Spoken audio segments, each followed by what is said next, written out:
Hello. Good evening, everybody. If you wanna let me know if you can hear, that'd be great.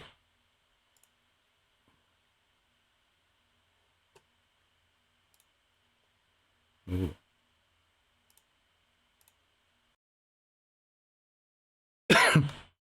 Hopefully that killed the echo. That.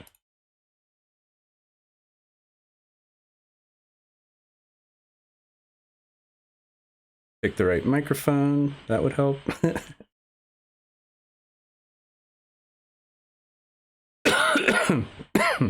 Sorry for the coughing.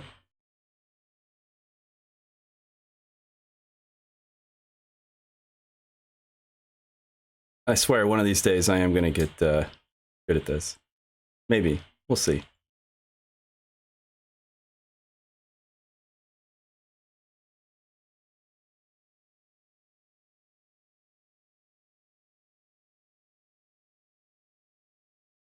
All right.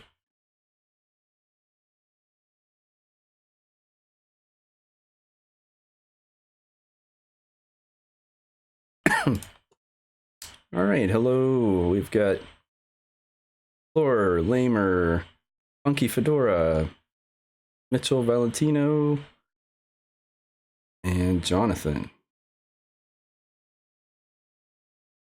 Good to see everybody. Thought I would just take a little bit tonight and talk about Endless OS, which is the next distro challenge, and maybe see if anybody wants to jump on Zoom. The link for Zoom is in the... sorry, I was distracted. I was hearing myself on YouTube. I have the link for Zoom down in the video description if anyone cares to join. I think I'm going to get Adam at some point. And if anyone else cares to join, feel free. There's an open chat session. And I am going to take a look at Endless OS. Sorry if I said Regolith, it may have been on my mind from last week. So yeah, Endless OS. And I haven't really looked at anything to this point. There's Mr. Adam. Hello, sir. How are you doing? Can you hear me?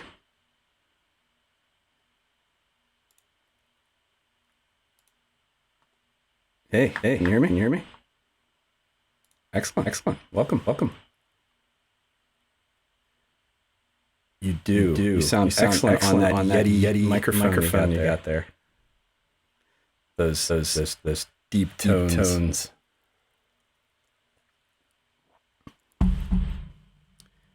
You know what?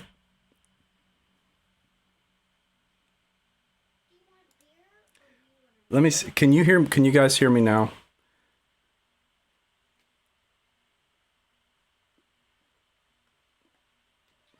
Okay, because I have desktop audio on. No. I don't think so.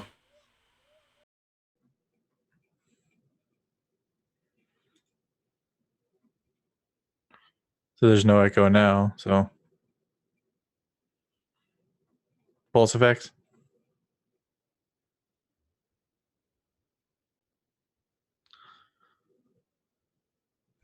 I don't think they can hear me.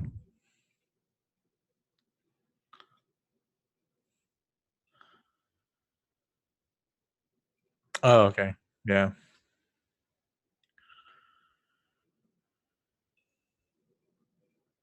Yeah, let me check. Let's see if there's an echo now. Now they can't hear you. That's because I had my source was off. So this should work. Okay. If you guys can still hear an echo, let me know, and I have to kill one other thing. Okay, no echo, all good. Now we can hear. Okay. I would love a beer in glass. Okay. Holy smokes.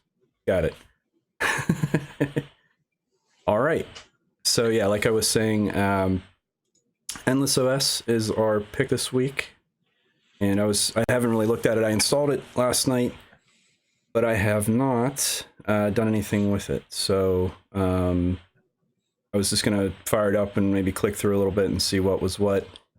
The other thing was last night we had a really great session on Biddle, and particularly with Adam about his roommate and her experiences. And actually, he had an update today, and he had someone from Ubuntu actually ask him to provide some of that information, some of that feedback.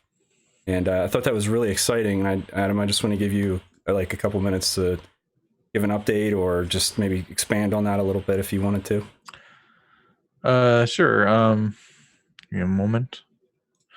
So yeah, I was curious to see, like, we always talk about kind of this new user that everyone's always worried about. And we've done a lot in Linux to kind of cater to new users, but I was actually curious to see, if something is the most popular distro by a long shot, which is, Ubuntu, something that's most likely to ever come on a machine pre-built from something like HP. I mean, Dell already has them, HP or Lenovo or someone else. And I was curious if somebody were to get a laptop with that pre-installed and open it up, like, how well does it work, right? How well can they just get to work and do what they want? So I took my roommate, who's a millennial, and she grew up with computers and everything. She's And open not, it up, like, afraid of how well computers does or it work, anything. right? She's not some grandma, right? But she's always ran Windows. I think she used a Mac for, like, I don't know, maybe 6 months or something. One of mine, but for the most part, she's always just run Windows and never Linux. And so I was like, okay, well, I asked her if you could sit down and kind of work through, right? Like, just, I wasn't going to guide her. I wasn't going to help her. I was curious to see if she went to the store and just opened up the laptop and started working, like, without anyone else, then how would it go? Well, she said, the setup went well, and that was pretty straightforward. Ubuntu's done a really good job at improving that. And then, the first thing she wanted to do, which is the primary thing she does with her desktop, is play The Sims, Sims 4 specifically. And getting that installed on Lutris didn't go so well, because Lutris if is on POP or something like that, yeah, Lutris would have been a simple, software center install. But the likelihood that POP is going to be the machine, different story. So the instructions for Ubuntu were way over her head. There were terminology that she had no idea what it meant, what i386 and all that meant. And she didn't know what to click. So we pretty much counted that as a failure. That was the point which she said to me. She said, well, if I bought this, and she's like, I opened the laptop and saw when I went to Origin to download Origin that it just wasn't supported on Linux, then it's like, that's a no-go, right? And Right. she did some Googling and found out that, oh, this Lutris thing can do it, but it was an insurmountable task. So on all practicality's sake, that's something that she would have just returned the laptop and bought a Windows version for. And you can say whether or not that's fair to assess Linux or not, because it's a Windows thing. The game developers only write it for Windows and all that. But that's kind of the whole point, right? Because if it's not available for Linux, then it's kind of a problem. And I don't think she's an edge case here. I mean, she's just a normal user. She just likes to play, a casual game like Sims, and it's very difficult to get it installed. So I did help her through that, just in the sake of, okay, we'll continue the experiment and just count that as the failure point, right? And then there were other things, like the App Store was a thing that she tripped up on. It's the idea that, like, on a desktop or a laptop, she doesn't think to go to an app store. She thinks on her phone or on a tablet, certainly, but on a desktop, again, Windows, she doesn't even realize, she knows now, but she doesn't realize that there's, the Microsoft Store for apps. Of course, nobody uses that thing, but that's another story.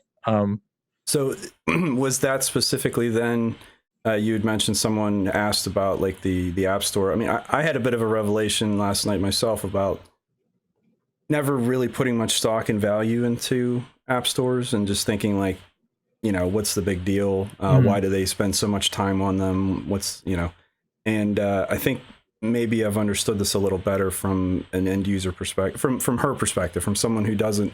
Someone brought up that apps aren't called what you might think they're called. So if you're used to using something on Windows or Mac, how do I know that this Linux based application is an analog to what I was using on those other systems?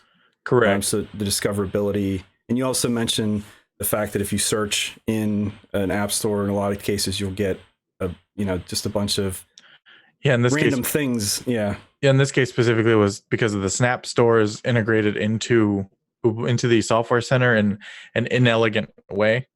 And so whenever she searched for Steam, it came up with Steam, certainly, but it came up with like 12 other things that might have been there. A lot of them were just random people's snaps for like some Steam scripts or something like that.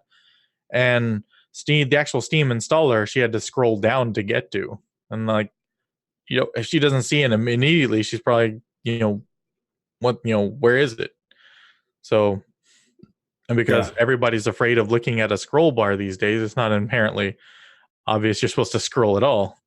But that's a different design thing. But yeah, like the App Store discoverability is a big thing. I mean, that's part of why the iOS store is so successful in terms of revenue and bringing in people buying apps. And it's not just downloading apps, but buying apps. Is they have very specific curated groups of apps that say, hey, you want to start a podcast, here's some apps for you. Hey, you want to do some landscape photography, here's some apps for you, like those kind of things. And that's important.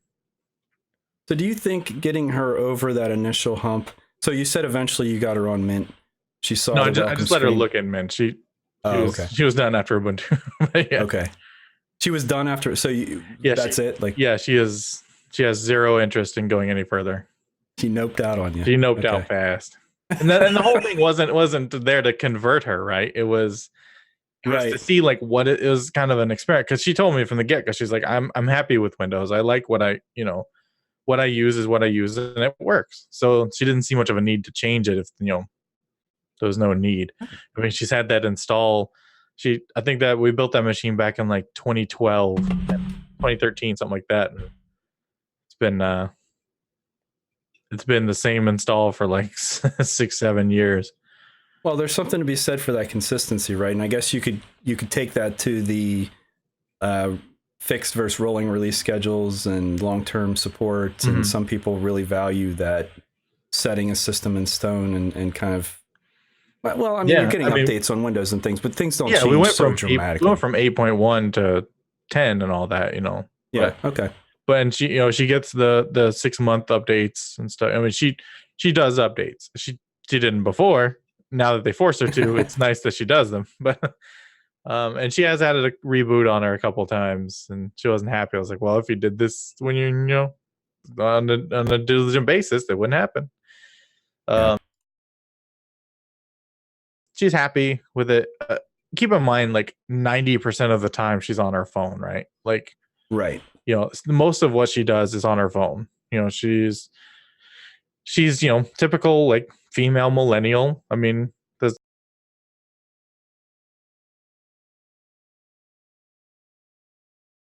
she's artistic. She's not a technical person. She's she uses the computer because she has to use the computer. As far as her art goes, all of her art is mainly done on an iPad Pro. Where she has the pencil and everything, and it's a lot easier to, get things going on there. And she's used to the apps, and just in general is a better. Now she used to have a Microsoft Surface tablet, and she liked that to begin with, but those things are incredibly unreliable over time. Incredibly unreliable. I saw a repair video last week. Louis Rossman, I know he's not your favorite, but I saw him showing or talking about servicing those and how so it was, I think it was the laptops, right? With the Surface laptop, with the cloth top on them. You got to just rip them apart. Yeah. So is that similar then? So Surface, I mean, that's a powerful system with all that packed in there. So I have to assume. Yeah, I mean, hers was so she had the 2017 model when they didn't put a number on it, and it was the i5, so it was the fanless model, which is what she wanted because she didn't want a loud fan buzzing all the time. Right. But that thing got hot and it throttled a lot.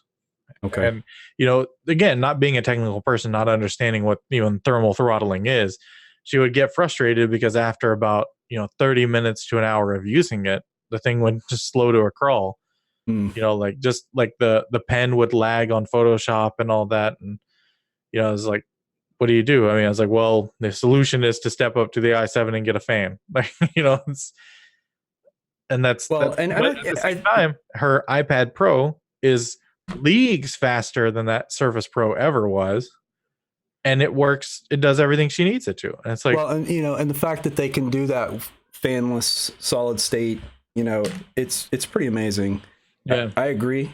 They've made some pretty big strides on the iPad itself, and that whole question of could you replace your laptop with an iPad, and I think for day-to-day things we're well beyond that point, right? I mean, you could I actually have an iPad Pro as well, and aside from my Alienware laptop, which is mainly just for gaming, whenever like my brother's in town right now, whenever I just go over there and game with him or something like that.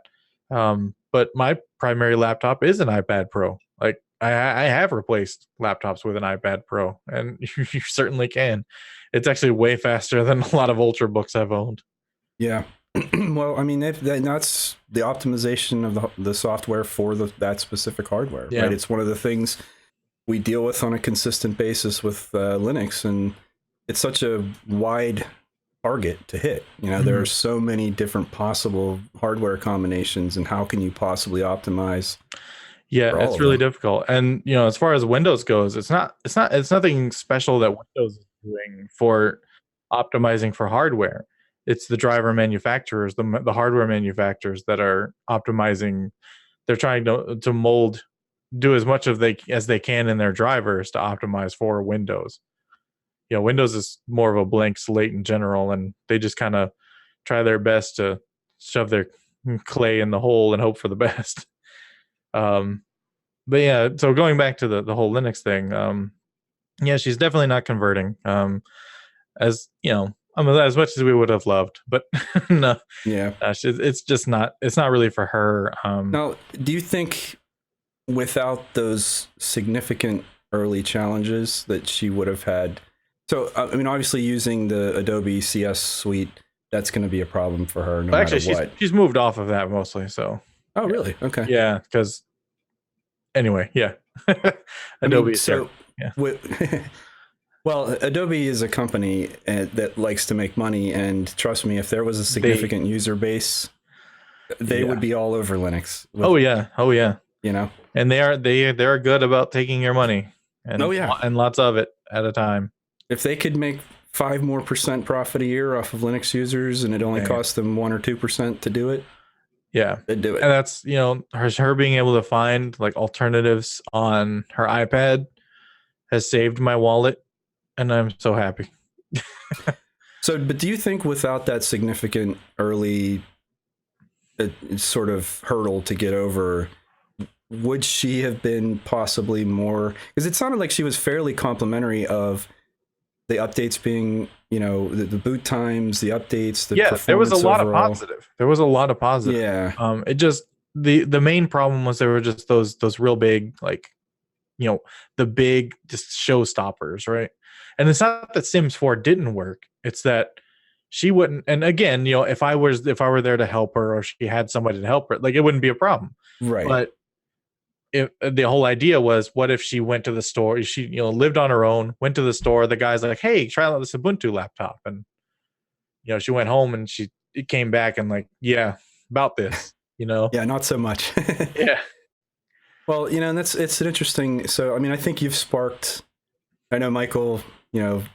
Tanel said he's going to steal the idea. I certainly have already been kind of. I hope he does. It's an open source idea. I mean, I hope that you sort of made people see through this experience some of the shortcomings, and again, if she had been able to get over those initial hurdles, her Yeah. adoption likelihood of adopting it would have been much higher, right? Correct. And, again, I mentioned briefly on the show that she did get a chance to see, because I just showed it to her. I didn't install it or anything. I showed her on a live USB the welcome screen on Mint. And they have like the thing labeled first steps, and it shows here's the updates and the snapshots and the software center and all that, choose your desktop layout thing, like all that. Like, that was invaluable to her. She really wished that Ubuntu had come with that, because she's like, while the setup was pretty straightforward, it didn't offer any help in terms of getting going. And that would have been incredibly useful. And there are help files, right? She totally didn't click the help file. She totally missed it. I guess the blue icon with a question mark, I mean, that's probably not the best icon, but I don't know how you represent help in an icon. You have to throw it in their face. You really do. Yeah. I know that it annoys, yeah, power users are like, oh, we'll get this out of my face. But that's why the don't show this at startup button's there, right? You have to show it at least once for that person that's just logging in, and and the the Ubuntu Mate welcome screen I didn't show that to her, but I bet that one would also be a very big, very successful one. Budgie has a pretty good one too. Yeah. Even with the themes built in. Yeah. No, people, I know it's a lot of work to maintain those. But if you are positioning yourself as a user-friendly distro, it's almost an imperative, because exactly of this experience, where otherwise someone doesn't know those initial steps. And that's why, especially if your distro comes on a computer pre-installed. Yeah. Because the person who's installing it from a USB downloads they may or may not need that welcome screen. They might need it just because they may not be familiar with your distro. But they can probably suss out and figure things. But if you comes on a machine, any person could have ended up with that machine, and you need to know that they're guided properly. Yeah. Well, that's why I've contended for a long time that distributions like Linux Mint have so much merit for that segment of users, where I may not need to be, taken through those processes. I mean, I still appreciate, I think they've kind of struck the balance between, hey, it's a good idea to set up backups. It's a good idea to pick a local mirror so that your updates run quickly. It's a good idea to... I did show her that when you go into the updater, it in Linux Mint, it tells you like snapshots, backups, like and then do updates. So once you're covered in case something happens, then do updates. Yeah. And it's I mean, those are really common sense things that I think a lot of us do sort of as a reflex. It's like I said last night, I mean, I think people don't give themselves enough credit. When I talk to, let's say, novice Linux users, right, or hobbyist Linux users, people who are using it because they enjoy doing it and it's not a profession or something, they will often say, well, I don't know anything. Listen, you went to a website, you downloaded an ISO, you burned it to, put it on a USB key, you figured out how to install it on your computer. You're talking to us now from that computer. Like, you've obviously made some pretty big steps forward in being able to use this system and overcome these barriers and challenges. You may not consider yourself a technical person, but you obviously have the patience or whatever, the interest, the drive to do it. Whereas someone like Nessa or my wife or just a random person, not only do they not have an interest, but if they did for any reason, those challenges would be so insurmountable that they just wouldn't even bother. Yeah, they don't even know that there's a boot menu button for your BIOS, right? Right. They don't know what the BIOS is. They just turn the computer on and it boots into Windows. They think it's just telling me the brand of my computer and then boots into Windows. They don't know there's a whole like menu and subsystem and everything under that. So the fact that you've gotten to the point of booting off of a USB puts you ahead already, right? Yep, 100%. Well, it was a really cool story. I think you're going to inspire some people to take a second look at some of this, and not only just random people like me and the folks here, but it sounds like you had some interest from Ubuntu themselves, and that's great. I think that if they're looking for those kinds of opportunities to improve based off of real feedback, and I think that's one of the challenges, right? I mean, people will say, well, what can I do to contribute? right? And everybody kind of immediately assumes, well, you have to be a developer, or you have to do something that's very like, project based, or you're writing documentation. Just using it and giving feedback in a lot of cases, because developers work in a bit of a vacuum. They've literally got the hardware they have, and the hardware of the people that maybe they know, the other group that they're in, and that's the test that they do. And then it goes out to the larger user base. And you think something like Ubuntu, there's millions and millions of users. So obviously, if I've run into this, someone else has too. And I'm often surprised at how many times I run into an issue on any given distro, and whether it's as large as Ubuntu or not. And then search, and like, apparently no one else has this issue. Yeah. And it always surprises me. But it's just because, again, back to my earlier point about there's so many possible systems that this could be running on, so many variants of hardware, new hardware, old hardware, and they just can't test it all. Yeah. So anyway, well, just want to check in on the comments. So Jonathan, Linux Mountain said Debian would run for 6 years easy. Yeah, I had some Debian servers that ran, I literally wouldn't touch them for 6 months at a time. There was no point. It was Debian stable. It was set up the way I wanted it to be. As a desktop, with Flatpaks and snaps and app images now, you can be on a stable long-term release, long-term LTS release. Still have access to those 10 applications that you always use that you want to be newer, and you've got that rock solid base as long as it works on your hardware. Because I think that maybe if you don't have that hardware enablement stack, sometimes if you're on newer systems, you can run in. So I like this XPS laptop I have, the stock LTS 1804 does not work well. But if I do the hardware enablement, it actually does sort of bridge that gap. So there are certainly ways around it. And then Explorer, am I in the line of the hurricane? I had been a few days ago. I actually made reservations out of state in a hotel just in case, because I wasn't going to be here if it was coming.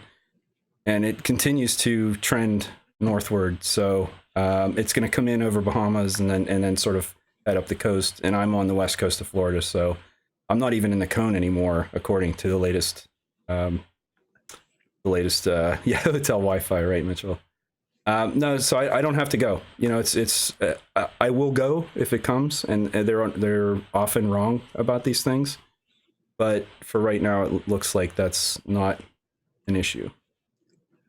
So yeah, my brother is actually here in town because he lives down near Savannah on the coast, and yeah, it's going right for where he lives. So he actually came up here this morning.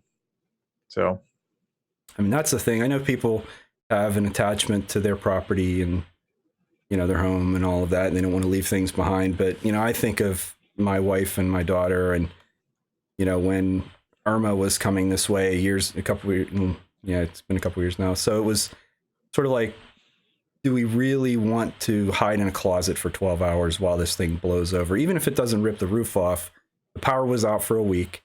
Everything went bad in the refrigerator. We weren't here. Our neighbors came and cleaned it out for us, thankfully. But like, I have the ability to leave. I got in the car and I drove. I had to drive to South Carolina to find a hotel room. So it took all night, but I found one, and I had my cats and the carriers all mad because they were stuffed in the back with all of our stuff. But and I know there's a lot of people that can't get out. You just either elderly or infirm or some way, or there are lots of reasons, and but if you have that luxury, like, I still don't know why anyone would ever stay. Oh my. All right. Hey, Steve, good to see you. Glad you could make it. I checked with Steve before I started the stream because I don't want to step on Steve's toes. I know he usually does a Sunday night stream, so I didn't want to bug him. Yeah, you know what? And Mitchell, not to be gross, but like, cats can only hold their selves for so long, and they were stuffed in the back. It was not a fun trip. It was very much like a getting out of Dodge kind of thing, doing what you had to do. We were all ready to get out of that car, but Oh well, we turned it into a vacation. We stayed away for the week while the power was out. It was fun. So, all right. Well, it's been a half an hour and I haven't even looked at Endless yet, so I'm gonna just at least bring it up and My go bad. through it. No. I wanted to start out that way. When you said you could make it, I wanted you to come and, because I think it's a really important topic that we don't do justice.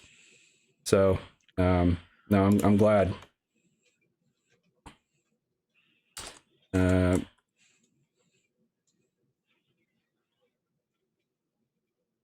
So I'm safe to play Diablo and ignore you? You could have been ignoring me all along if you wanted to. I wouldn't blame you. All right. So I've heard some people say, so there are a couple of things I've seen and heard so far about Endless that I guess are quick negatives, but hey, Big Pod, good to see you, man. I don't know, honey. Just give her a few minutes. I'm sure she'll show up. So the two things that I've heard so far that were potential negatives for folks.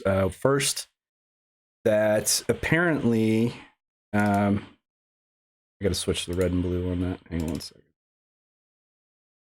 Apparently, you can't dual boot. It's just not something that they support.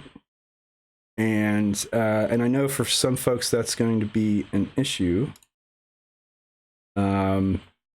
because they'd like to run it on bare metal, but they maybe only have one drive, and they just don't even offer the option. And really, I think that just comes down to that they aren't providing it as part of the installation process, because that's really where that's happening. They would give you usually installers will give you the ability to either shrink a partition or install alongside, edit the partitions, all of that stuff. So that's one part of it. The other part is with OS Prober and the ability to see other file systems and see other boot files, and then adjust the grub configuration to insert those other systems so that you have, the convenience of a dual boot. So I guess their installer just doesn't provide that, and that really has to be the reason, because there's no technical reason you couldn't. And to that end, I am going to actually try to fudge it and see if I can make it work.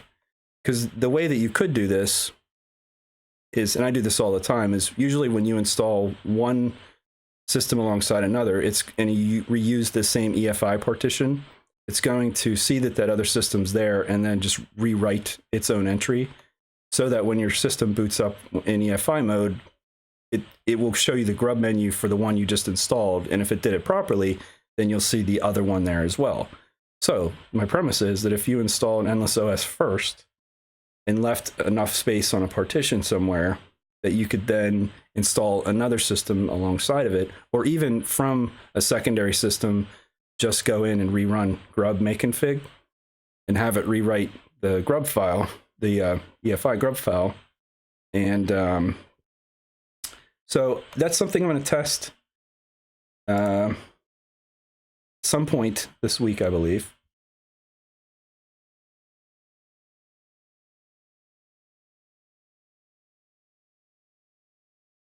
So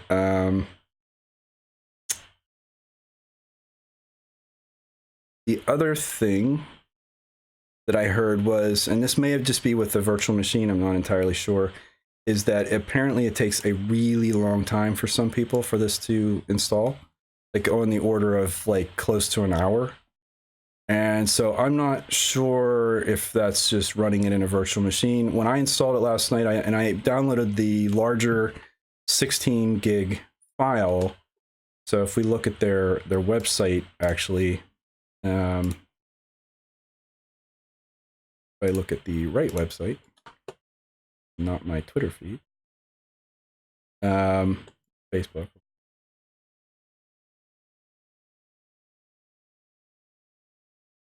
Okay.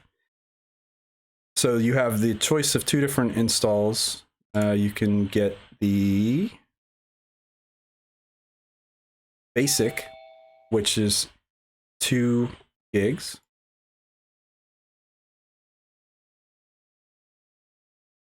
And and or you could get the full one. So I took the full, which is 16.11 gigabytes, and depending on your connection speed, that could take you a little while. And so for me, it took about, I'm going to say 45 minutes, and then they give you a torrent link as well. So I'm not sure if there is a direct link anywhere. All I could see from here was a torrent. So I just fired up qTorrent and let it run. And then I also noticed that when I was done, it was seeding a lot of people as well. And I don't know if they were other Biddle people or just random people. But so those are your two choices, the giant one or the smaller one. And I'm not sure. I'm actually going to do both at some point just to see if there is any significant difference between the two. But I don't believe there is in terms of like the base system itself. So, all right. So when I did this, as I said, I did it from the larger one, and it did not take. I think it only took maybe 20 minutes. I mean, it really wasn't that long. So I'm not sure. And sometimes that the Squash FS process where it's it's sort of extracting or expanding the file system, that usually takes and I have a pretty fast SSD, but that still takes a good 5-10 minutes in some cases. So so that could be part of it. Yeah, Derek, I think you might have been the one that mentioned that it took about 45 minutes in GNOME boxes. So I don't know if that's peculiar to to boxes or what, but you weren't the only one. I also saw a couple other people say that as well. So anyway, so I got it installed, and it's obviously GNOME. It's very interesting that they have what I assume is it almost looks like the Activities launcher, but just right on the desktop. It's like they've locked it open somehow, which is, I mean, it's kind of strange. But I mean, I think that's what this is. I'd have to dig in and see if I could figure it out. But that's certainly what it looks like to me. And I resumed this before, so I'm going to kill it and come back in because it obviously was not happy about that. But yeah, it's a very odd presentation on the desktop, and I guess in some ways, is that so? Adam, I don't have a lot of experience with Chromebooks. Is that kind of how Chromebooks look, like just a lot of desktop icons? I know you're ignoring me and playing video games, but I'm not. I know you're. So, if I may, I do Chromebook quite a bit. Hey, Nate's here. Hey, look, I thought it's I'd hop Cubicle in. Nate. Hey, it's Cubicle Nate. It's appreciate. No, Chromebooks don't have any icons on the desktop itself, but they do have like the bar on the bottom, and they're it's kind of like it's very similar to like the Windows paradigm. I don't know what I'm thinking of then, because there's something that's like that where it's almost like a persistent launcher, like the desktop is the launcher, like an iPad. Well, I mean, it's so you think that maybe that's the paradigm they're going for, though? Here, I'll show it to you in case you haven't seen it. Let me just boot into it. Maybe sometime. They're using VirtualBox. Yeah. So I've noticed, like with GNOME-based desktops, they choke a little bit on the VirtualBox. So yeah, that's not really how Chrome OS is so much. I mean, they have a launcher in Chrome OS that looks like that, but it's not on the desktop. It's right. Yeah. It's on the bottom. They have kind of a bar similar to that on the bottom. Yeah. And what's funny to me is it's almost like it's like opposite, right? They've got the launcher open all the time, and then they've got a button that says Show Apps. It's almost like it's a kiosk or something, right? Like someone's just supposed to walk up to it and just press a button and do something. Yeah, I'm not entirely sure. No, I'm going to pull from some old memories here a little bit. Knock the rust off of it, maybe blow some dust off too. From what I remember, Endless is going for more of a familiar mobile experience and how it works. Okay. So that's why you have your icons in the desktop like that. Okay. That's not. Now I'm drawing from a past of my previous encounters with Endless OS. So I'm not a noob when it comes to Endless, but that was kind of the idea. And then so the idea of targeting it to developing nations was part of it. And then since they're already familiar with the mobile interfaces, the Androids and the mostly maybe iOS, maybe the iOS version 4, I don't know, iPhone 4. Maybe that. But anyway, so it's that kind of feel to it. I mean, even if you look at the on the first column on the bottom icon there, about those icons there, that is very, to me, that's very iOS feel. How they, when they cluster their icons, it has a more of a feel to it like that. So they're going for that market. Doesn't that remind you though? I mean, so I know I've said this like 3 times now, but the standard GNOME Activities launcher, I mean, that's what you get, right? I mean, this is the desktop is it's almost like they pinned it open somehow, right? Yeah, it does, which is fine. I mean, at least they have on the bottom, they have where the taskbar where it should be. It's not on the top or on the side. That was a bit of a single click though. That was for you. Got him. Oh, and here's a bunch of music. Actually, Nate, I'm just gonna say I'm on Plasma right now, so it's not. No, don't tell me that. Don't tell me that. I'm just saying you're messing up my something. Yeah, I don't know what. I don't know. I don't know what to tell you, man. Don't, man. Hey, don't. You're rattling my cage here. I don't know what to do. I'm just kind of going around in the circles now. It just shows you that he is open-minded enough to just go with the flow, you know? Yeah. He was a pop guy there for a couple weeks, and then, you know, he was vanilla GNOME, and now he's back to Plasma, and he's on Arch, and he's over on, you know, he's just... Yeah. I'm just so confused now. I'll get it. Can't ban me down, man. Can't ban me down. Yeah. Your world is shattered. Oh, my goodness.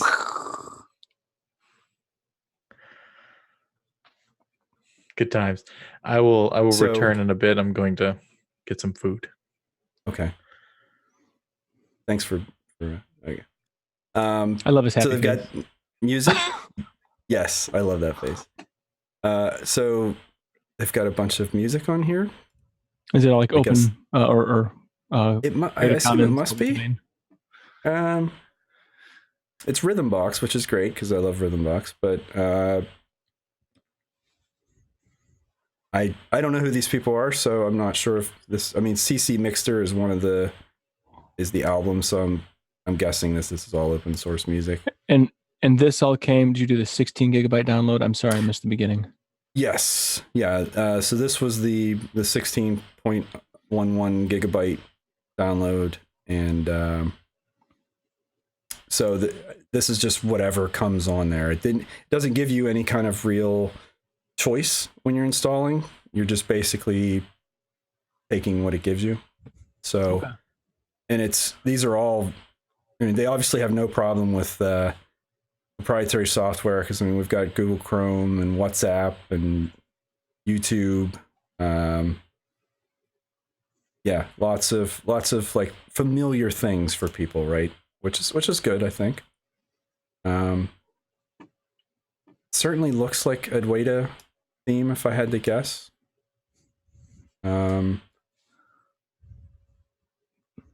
Yeah, it looks like the older Adwaita theme or whatever. The drab colors, the gnome drab. Mm-hmm. I mean, which is fine. That wasn't meant as a slam. No, I get it. We've got the system version. I gave it 4 gigs of RAM, and it's got 4 cores as well. I wonder how much processor or how much usage. This certainly feels sluggish. And I know it's VirtualBox, but It says it's using about 900, 850 to So 900. I find, this is just my experience, and it could be my hardware. I find that if it's gonna be GNOME based, I will only run it in Vert Manager, QEM, KVM, whatever it's called. And Yeah, Vert Manager. Yeah. Poor marketing, because it's all those things.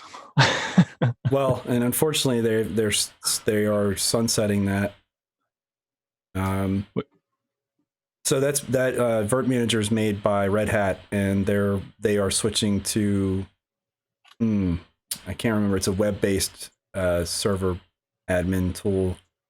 I always forget the name of it. But their preference is to move forward with that tool instead, which is a shame because it is nowhere near as powerful as Vert Manager is. Some of the community will take over. I mean, it's Red Hat's going to do what's good for Red Hat. So community will do what's good for the community.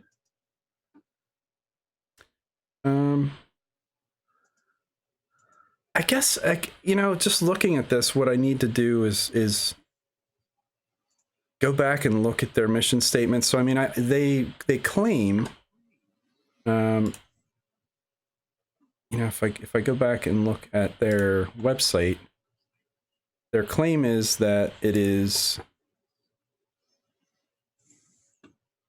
simple and easy for anyone to use, fully equipped with the essential apps to work, learn, play, and connect, all for free. And I also heard someone mention that maybe education is a bit of a niche for them. I think they are targeting that as well. I'm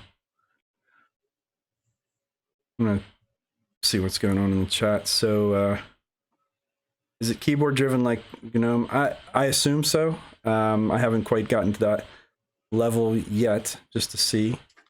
And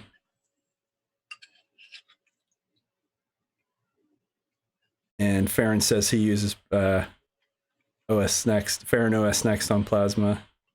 Yeah, Farron, you've been making some pretty amazing progress there. That's for sure. If anyone hasn't heard of Farron OS, which he's so quiet about it, you'd never know. Yeah, I think everyone's heard of it by now. You think? You think maybe? I think so. Yeah, I think that pretty much. If you walked into the grocery store and said, "Hey, have you tried Farron OS yet?" They'll say, "No, I haven't, but I've heard about it. He's talked about it to me before." Personally, he came here. Personally, yeah, he did. He visited. I kid. No, you got to get it out there, and he does amazing work. The current sort of main version is Cinnamon based, which is great, and his experimental version is Plasma, which is also great. Kind of hard to lose. I'm looking forward to his Plasma version. I haven't tried it yet, but his Cinnamon version I thought was spot on. Really, really nicely done. So I am personally wanting to see. I want to see his touch on Plasma here. So I'm hoping. I'm kind of busy right now, but like Biddle Challenge, I'm hoping it kind of comes back around here pretty soon. Yeah. Well, and if not, I'm going to be doing these streams, trying to do them more regularly, and I would be happy to either have him participate or run through Farron, get the word out there, because I really do appreciate a lot of the things you've worked on. You spent a considerable amount of time on that. We were talking earlier about the first user experience, right? So someone like Adam's roommate, you've done a lot of work on that, kind of getting people up and running part of it, and I certainly see that as being a valuable thing. And so it's something I need to look at again, like you said, Nate. I mean, I looked at it probably 2 months ago, 3 months ago, and I haven't since. So definitely worth checking out again. Mitchell says H top that bish. Yeah, I'm gonna jump back in there and poke around a little more. I just wanted to see what was going on in chat. Oh my. What do you got going on tonight, Nate? Since you jumped in on us, I gave Adam a chance to say hi. What are you up to? Well, so you started 49 minutes ago, and I got home probably about 49 minutes ago, actually. Um, I was helping formerly a neighbor. They moved into a new house, and so I was helping do some other handyman type activities. So I'm good at that, I guess. Running some wires. They're installing a hot tub, and so I had to pull some deck boards up, run some cable down there. I put it nice little piping, some ducting, so that it doesn't, there's no weird wires to trip on, and everything's nicely tucked away. I'm not an electrician, but I know how to wire up a box properly. And I was a little annoyed that whoever has been, sticking their nose pickers in that box before, they did some things that were not real kosher. I mean, it's not going to start a fire, but it's definitely not to code. So I fixed a bunch of things in there too to make it right. So I know that you're an engineer, and that's is electrical stuff something obviously you're comfortable with then? Oh yeah. Pretty much any of the basic stuff. So if it's now framing, I will not do framing like house framing and stuff like that. That's a little outside my purview. But I'll do pretty much anything outside of that. So I have some windows to replace in my house. I'm getting ready for winter time. So I've got 4 now, and I'll do 7 more before the end of the year. So well, that is a lovely neighborly thing of you to do, I have to say. Pretty amazing. Used to be a neighbor. They moved like 20 minutes away. So wow, even better. Yeah. Yeah. I like being helpful. What about Cubicle Nate? What's going on with Cubicle Nate? Not you as a person, you as a you've got your blog. I don't know if folks, I mean, I'm sure everybody knows who Nate is. If you don't, like, Nate's got some cool stuff going on. He's got a great tech blog. He does some good posts over on the Biddle Discourse. He got all kinds of stuff going on.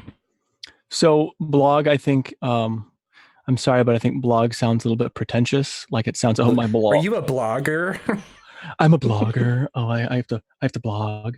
So I call my blatherings because it's the things I'm thinking about. It's basically all the notes that I take, that I do whenever I do something nerdy.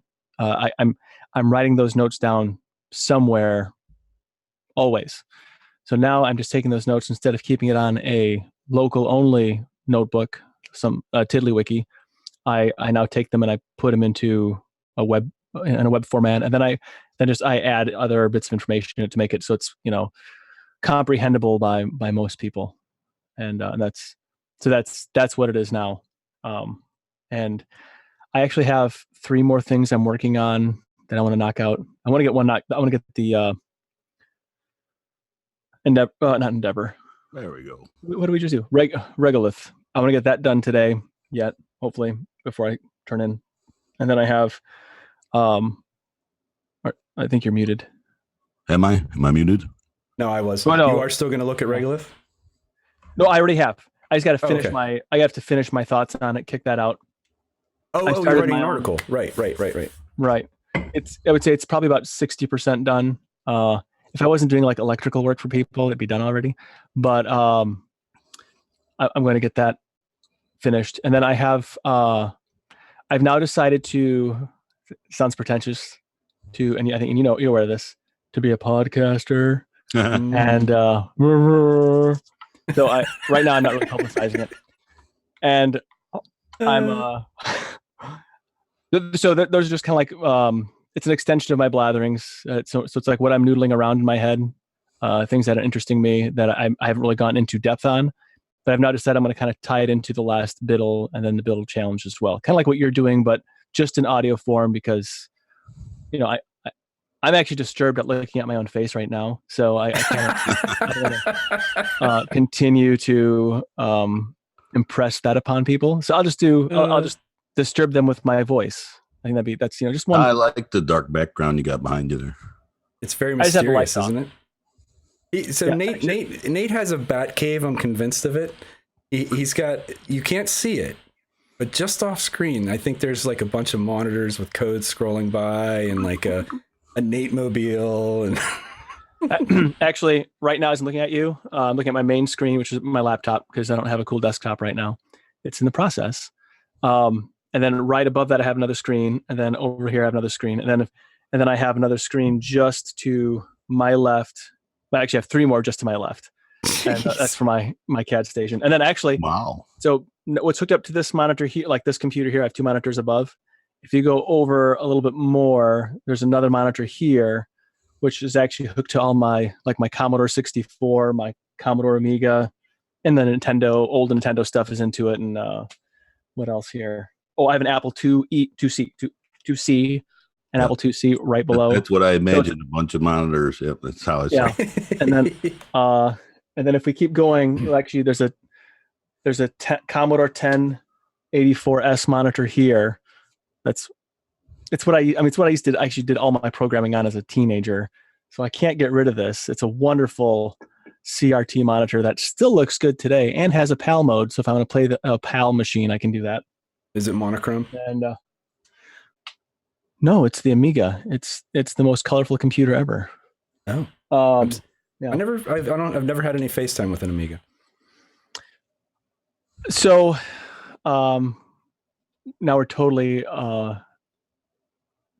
off the Endless OS now, but so when I was a teenager, I wrote a video game. It was a side-scrolling platformer for the Amiga, and by recently I mean like in the last year or so, I saw a long play of somebody playing a game I wrote as a 17-year-old from Poland. From Poland. So, that's awesome. Yeah. How did he find it? Where did you publish it? Well, the thing is that it's published on some Amiga archive somewhere. Okay. I sent out as like freeware. I was into free software before Linux. Look at that. And so I just kicked it out there, and I never actually really finished it. Like I never actually I just based like the first set of levels to the first boss, and that was it. And then I did some cutscene animations with Deluxe Paint, and looking at them now is kind of poor. And there was a grammatical error in one of it too, so that's a little embarrassing. But anyway, you better fix it then. Republish it. What I was thinking though is I still have the source code to it. I really would like to maybe port that over to Linux and maybe like give it another spin. But keep it 8-bit looking, 16-bit looking, I'm thinking. Have you seen 8-Bit Guy? You know who that is? Oh, yeah. I'm a huge fan of the 8-Bit Guy. He did the Planet X2 for the Commodore 64 and Planet X3 for DOS. Yeah, I mean, he's still putting out 8-bit software. Yeah, that's awesome. Yeah. And he does some pretty incredible things. Like you think of the limitations of those earlier computers with the memory capabilities and instruction sets and stuff. I mean, it is like he can squeeze a lot out of it, which is pretty amazing. Yeah. So it's pretty incredible. Yeah, it is. And it's actually I watched sometime on YouTube, and I've not been able to find it again, but it was a symposium on the Commodore 64. It was the Commodore 64 in 64 minutes. And so the guy goes over the entire chip architecture, talking about how this is like, especially in its day, it was great chip architecture, how they were able to do everything they did. And I'm not a hardware guy, and I don't fully understand, but the way I've been able to pull it down. And so you had the main processor unit, the MPU, or what we would call a CPU, but it's an MPU, and the VIC chip, which is the video interface chip, and they operated at 1 megahertz. Okay, but what happened was, so in that cycle, the CPU had half that, and the VIC chip had the other half of that, and doing things like register shifting and all these other fancy things in memory, because they both had access to the same memory, but they had to share the bus back and forth. Mm-hmm. And so the way they're able to do that, they multiplexed access to the memory, so they could do all kinds of crazy things. And essentially, and I might have this wrong, but essentially what it was is in one cycle in a Commodore 64, it would take the 8088 like 4 or 6 cycles, something like that, to accomplish the same amount of work in that same bit of time. So it was very interesting how they're able to do all these things. And now, even today, the demo scene is still strong on the Commodore 64. And people are every year they have a competition. What can you do with this? And it's got to be an original state. This piece of hardware today with that. It's actually pretty. I was watching, something about like the computers that were in the Saturn V rockets and things like that, and just how they were literally wired memory. Like the memory cells themselves were like literal wire. And it's fascinating to think that, I mean, we have computers today that are so incredibly powerful, and we make such poor use of them in comparison to, you know, they were put in this situation where they had to do these incredibly difficult things with very low resources, and were able to come up with ways to do that. It's pretty amazing. I have great respect for those people who were able to work within those confines and do such amazing things. Oh, yeah. Oh, for sure. How you doing, And Paul? one of the things that was... Sorry. Go ahead, Coop. I was going to say, so one of those things that this guy who gave this symposium, he's a kernel developer for Linux, a Linux kernel developer, and I think he lives in Germany or something like that.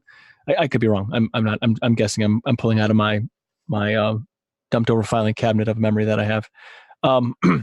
But he said, and like kind of to sum up his thing on the Commodore 64, he said, if you can program on this old 8-bit hardware and do amazing things with it, that's something. If you program on modern computers, it's like, you know, whatever. It's a fair point, you know? Yeah.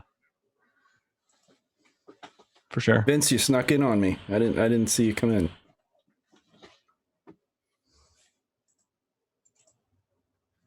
All right, I'm gonna pop back to Endless here, just poke around a little bit more.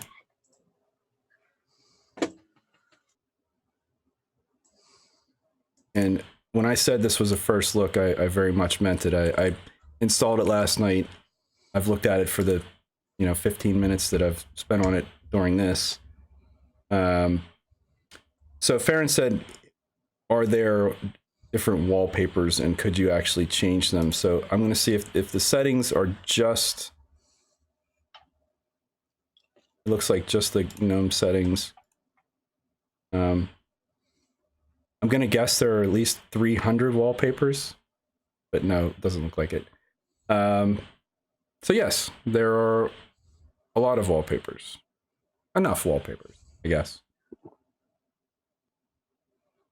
Sure,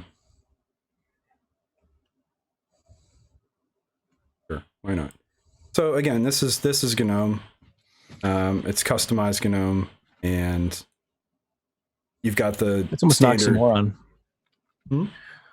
It's almost an oxymoron. Customized GNOME.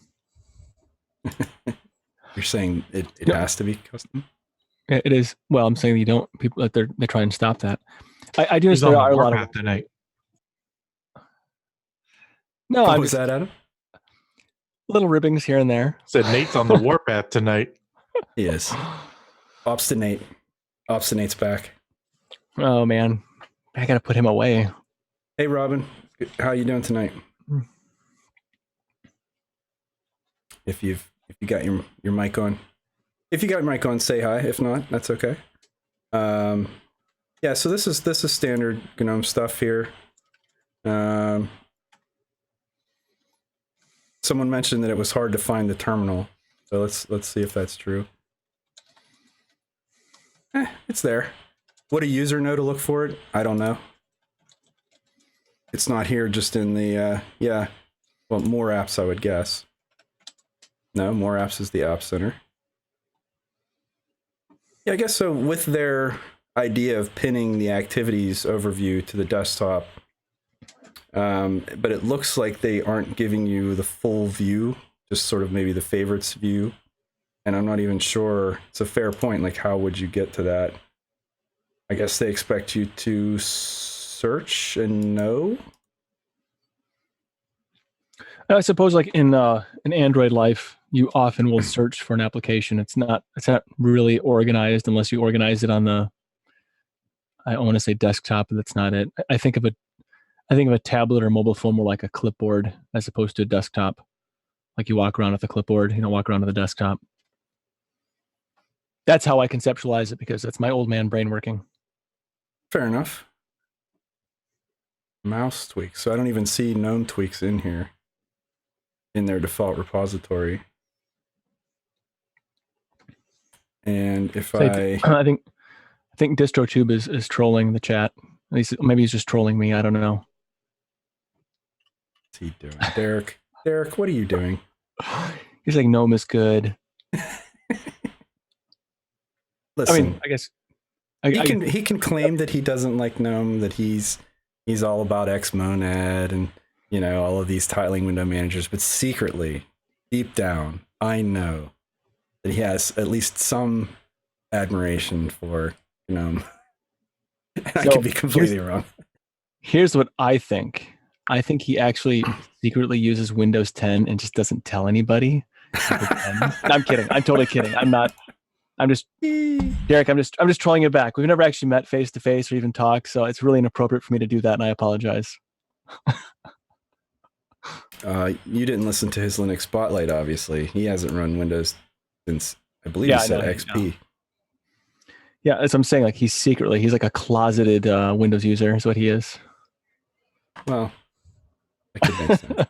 Well, and I thought the story about the ransomware was pretty crazy. It's just like, well, I could either pay or I can just wipe the drive and do something different. I thought that was pretty interesting. So yeah, their repo here does not have tweaks. Interesting. And I don't believe it's going to be installed. Nope. And see, I mean, they've got this App Center. Let's see if they can give me software sources here, or I don't. This is probably just. I thought I saw a tweak in there. Well, it was mouse tweaks. Oh, mouse tweaks. Yes. Maybe they don't want you customizing it. That's the way I look at it. If they don't give me the option, people like certainly Plasma. Yeah. People complain that Plasma settings are a mess. I'm like, well, it's a mess until you use GNOME, and then you have to is it this application to find that, or is it this application? Is it you have to install tweaks, or do you have to install an extension, then run a different application to make the settings you want that's available in every other desktop to work? So those settings are a mess. Well, I guess you can complain that Plasma has settings, like a huge control panel that's got a lot of sort of esoteric, difficult, like, what does this actually do? I'm not sure.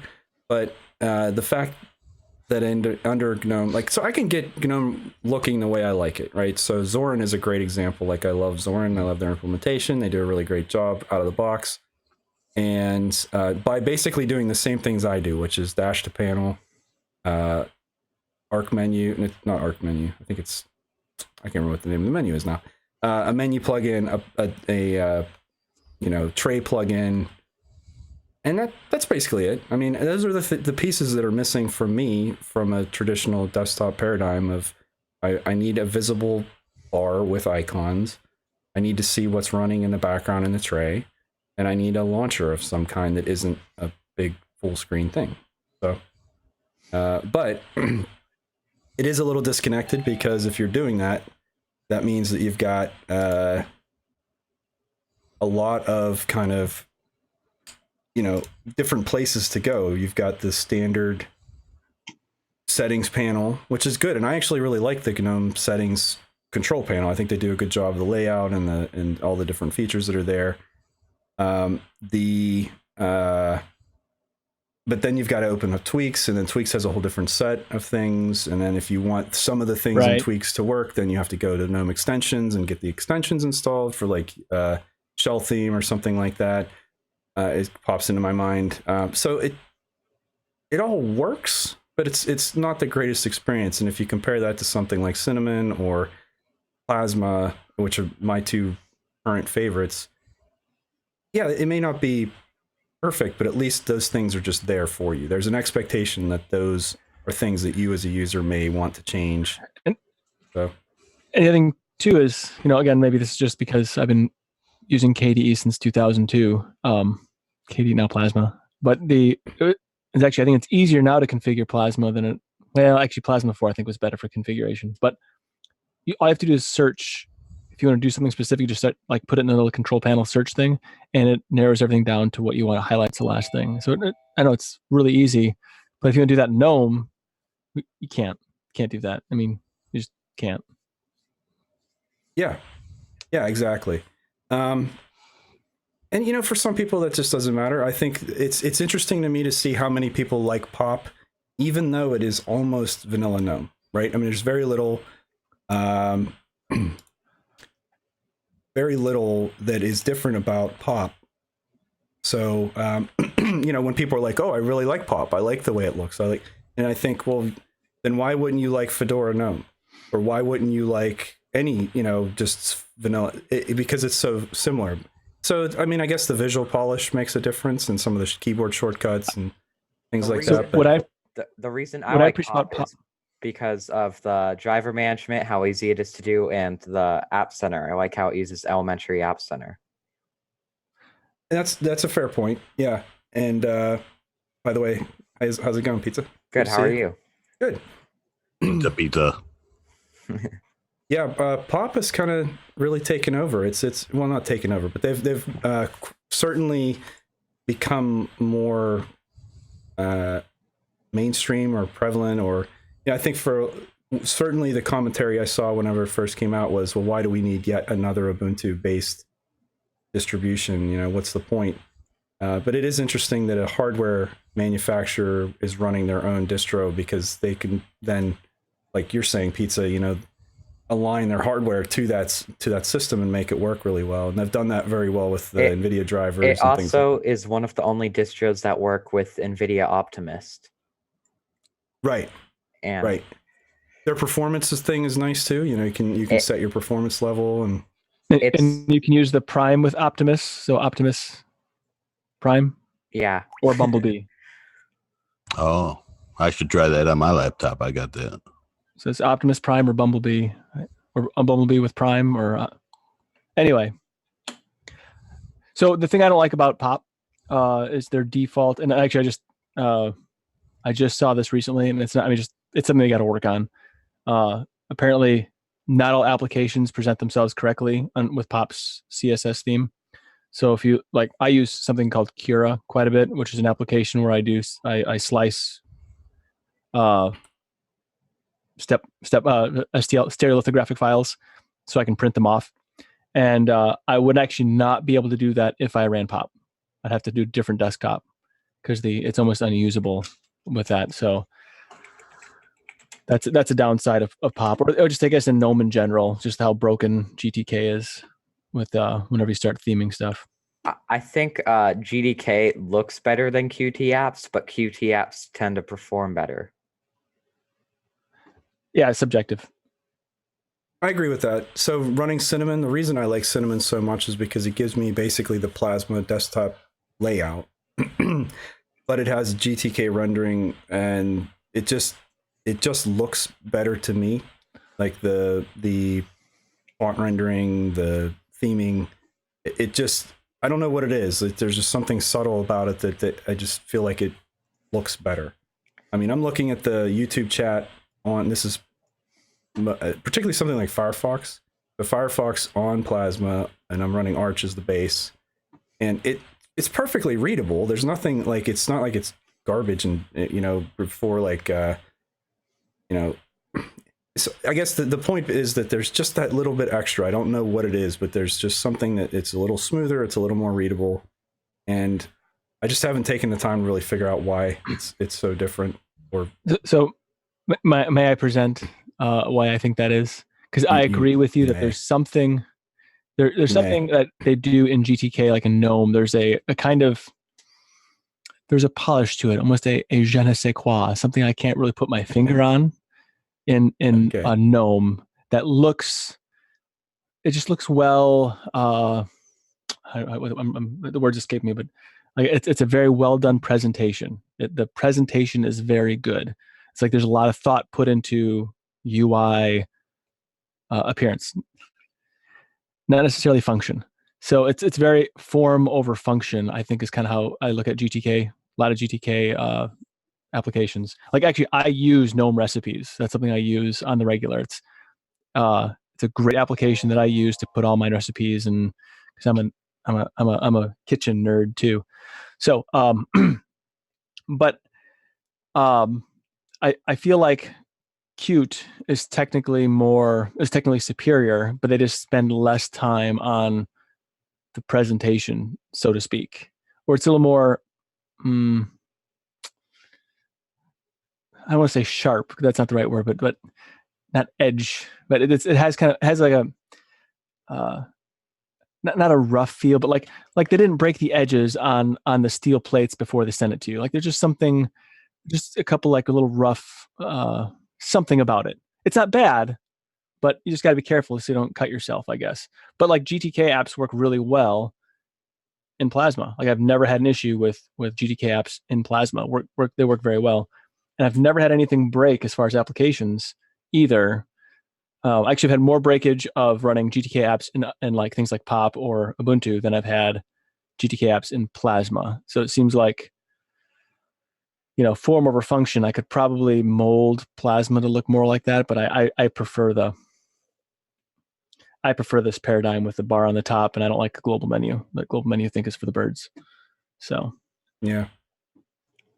Well, and that's the beauty, right? I have the choice. I ran Cinnamon exclusively for probably close to a month. And then I ran into an issue where I was trying to do the stream with Surge on Friday, and I plugged in my big desktop monitor, and all the compositing just went like the shadows were jagged and jumping all over, and it just I couldn't have been able to concentrate. I mean, I could still see the content of the window, but it was just something was not right. And maybe it's the video driver. It could have been a number of things, but all I know is that I was on an Arch base with the same video driver on Plasma now, perfectly fine. Absolutely no problem whatsoever. So, it's but that's the beauty of it, is I can go back and forth, and maybe if we're just sitting here doing something, research or working on something, like I can just be in Cinnamon, and that's fine. Like, and it works great for that, and I really enjoy it. But if I have a specific use case for streaming, using multiple monitors, whatever, and it doesn't work, then I go to Plasma. So that's one of the things that I absolutely love about Linux. If it did that on Windows, I would have to figure out some way to fix it. Probably wouldn't do it on Windows, but I would still have to find some way around it, or not have that choice. Whereas it's empowering to be able to make that choice for yourself. So, right. So Derek had made some comments about the only way he could shut down was through search, which is interesting. Derek, I actually think probably down here through the menu. No, you're right. Look at that. They don't have that normal user menu. I would have expected it was right here, because normally on a GNOME, this is where you could pop out and see your user menu. Now, I think you can actually enable from settings, you can enable that in here, or I might be thinking of Budgie. Oh, there it is. Okay, so you have to go to the little flower, which I guess is just your user icon. You could probably change that. And from here, there's the power. I say that would be a pretty huge oversight if the only way to access power would be through the search menu. You also asked about what's that name? It's gonna stand endlessly. That's why one of the reasons they call it endless. Yeah. I tried rebooting; it wouldn't let me. I pulled the power out of the wall; it's still running. So Derek also asked about Flatpaks, and it looks like they are using Flatpaks quite a lot. Their whole repo system is built around FlatHub, from what I've been able to see. Oh, there's Matt. Thought you were going to lurk on us. I don't really like the icons on it. I'm not running it. I'm just watching your stream right now. I don't really like the icons for like the close, maximize, and minimize buttons. I feel like they should have just stayed with the normal Adwaita ones. Yeah, but generic Adwaita's garbage. I'd hate to break it, but it is. Have you looked at 3.32 Adwaita? It's way better than 3.30. I don't like 3.30 Adwaita, but 3.32 Adwaita is pretty good. No, I'm making the generalization that generic Adwaita as a default is garbage. That's why most people don't actually use it. Adam, you're the exception. Well, I just wish they'd make their dark theme better. Their light theme's pretty good. So yeah, it is definitely a little, for all of the sort of customization that they've done here, it is a little strange that they haven't done more with theming, I guess. I mean, I'm sorry. No, go ahead. I like the icons for the applications. It's just the close, maximize, and minimize button I don't really like.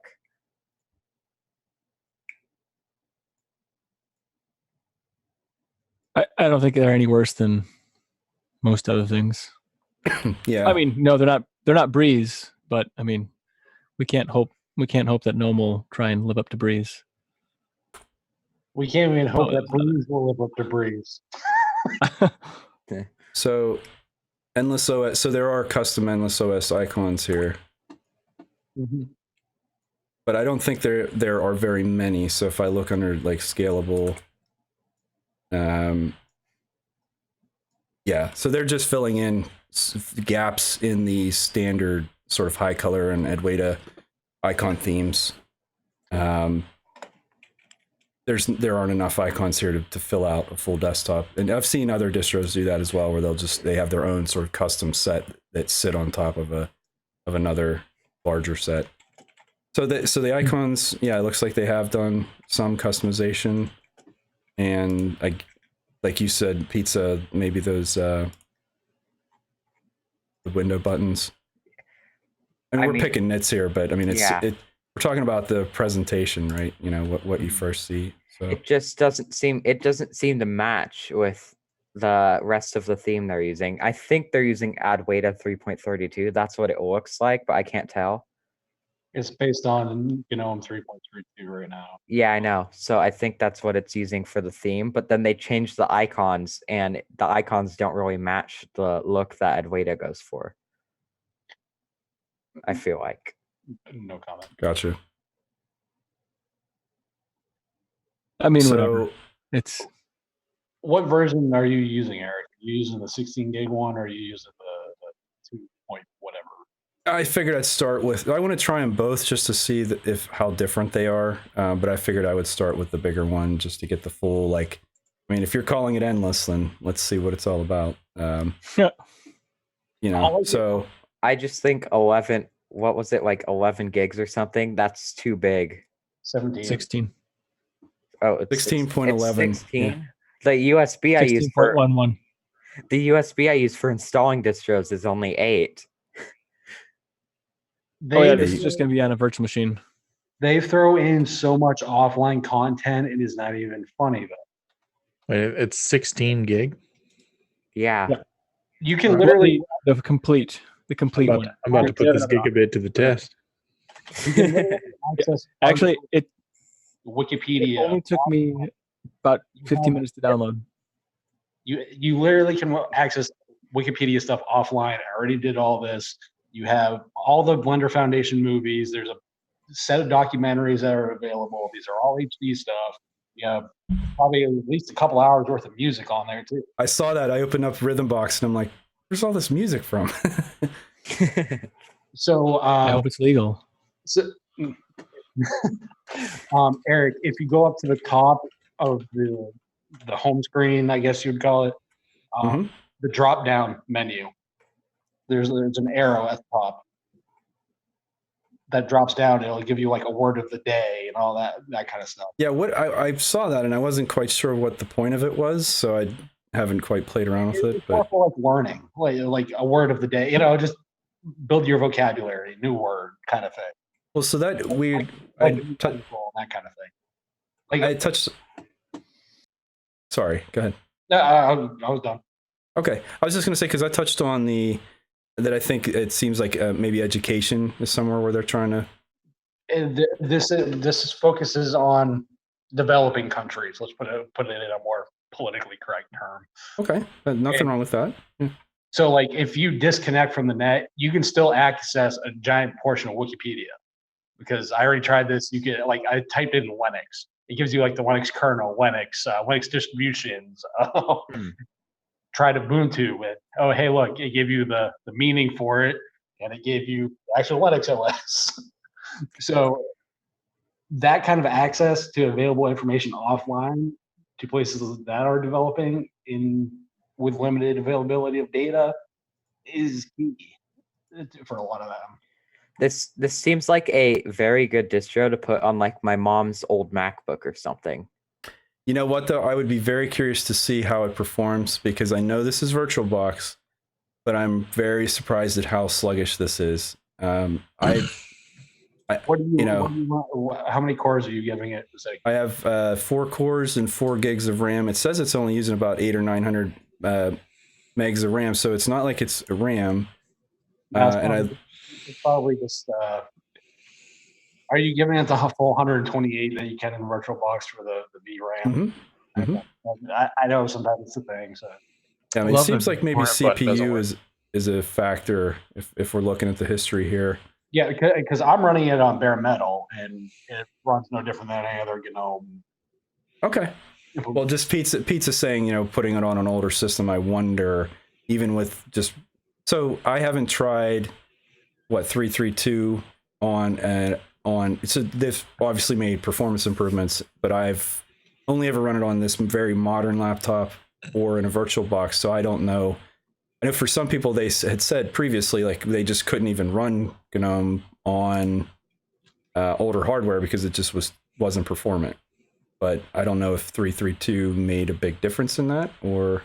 I can only speak to what I have, and what I'm running it on is a 2nd gen i7. So yeah, that's a 2011 laptop.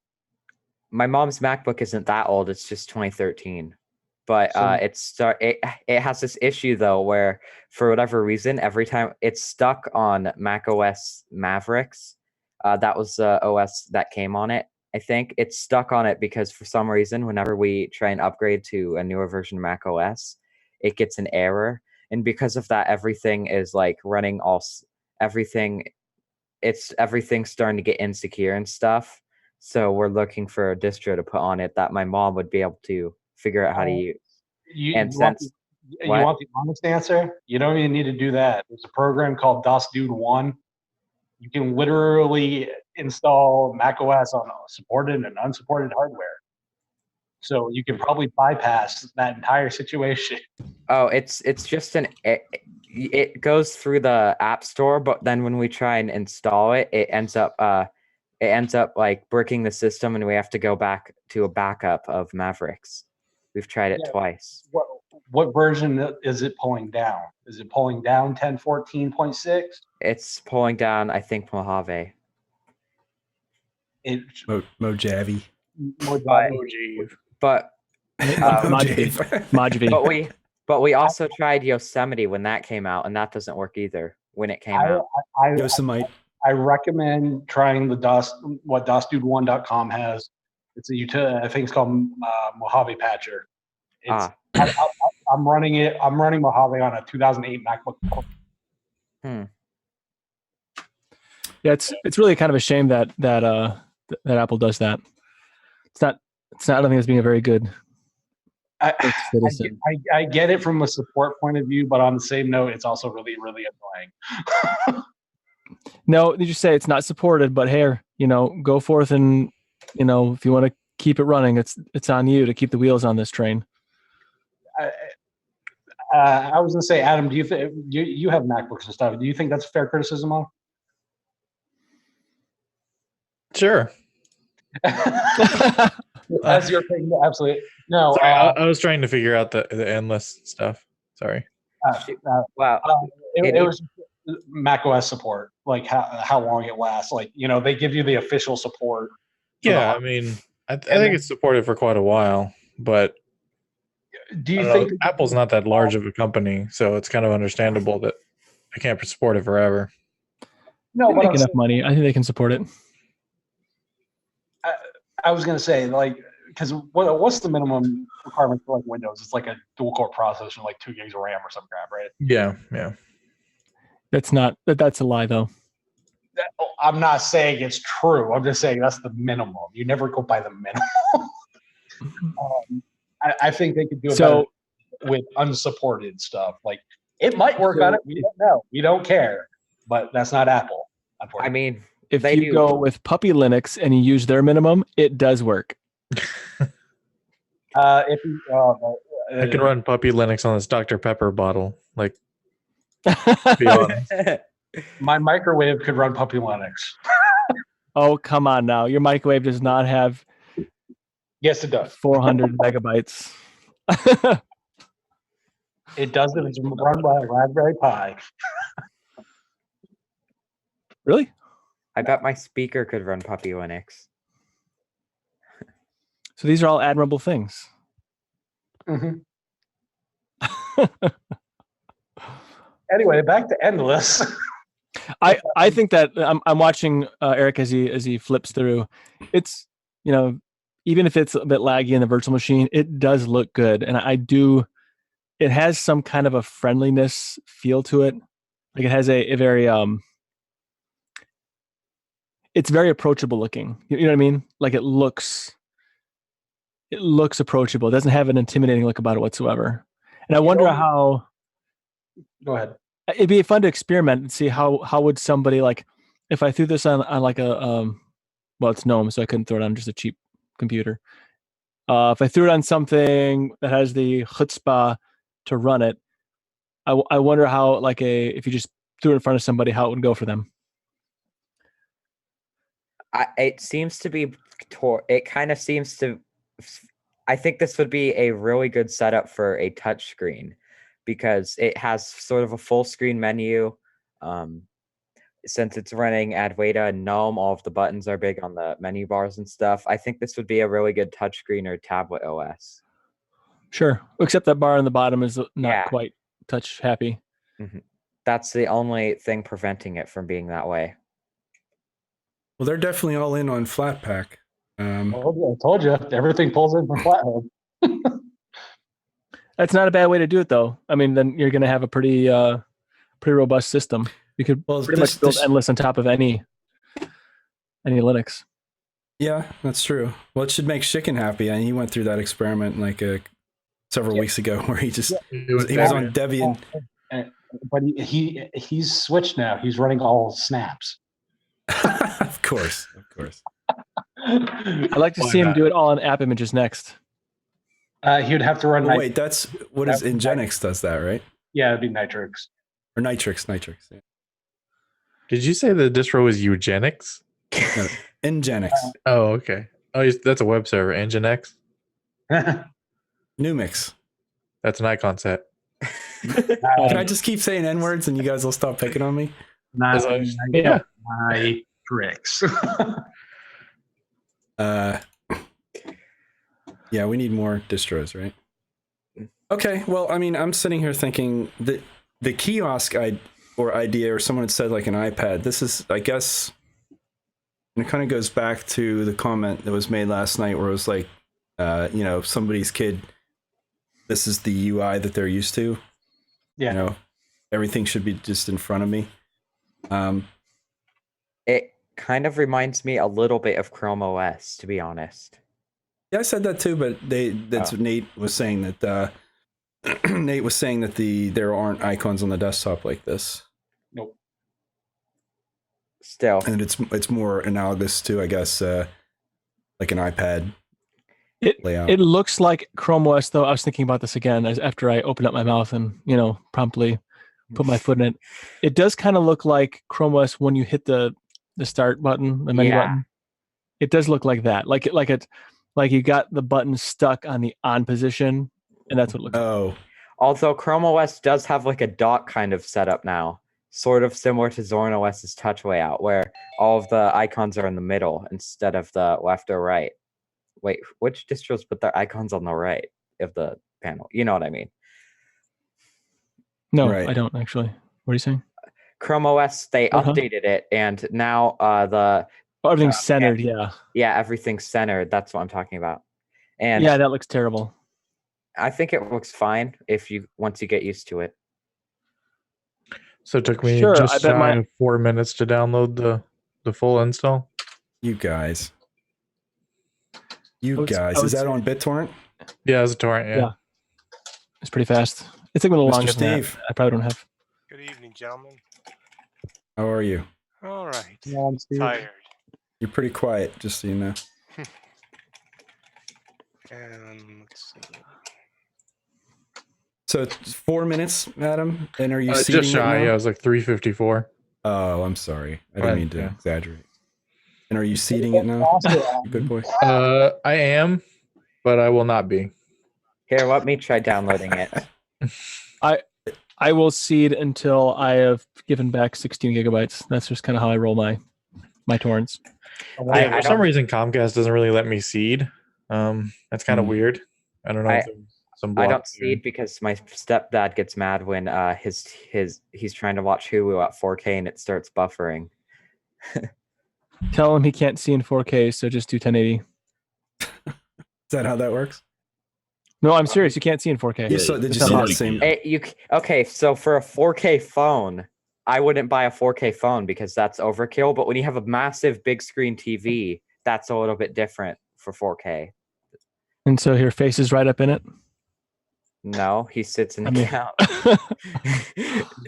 I don't think he's gonna notice 4K. I mean, you're just not. You can barely. How old is your I dad? mean, he's like 40. I don't know. Oh, Old. Oh God, he's so old. oh. Boot him So off. then, so then he can't. He probably has cataracts forming now. I'm sure now, so he definitely can't see in 4K.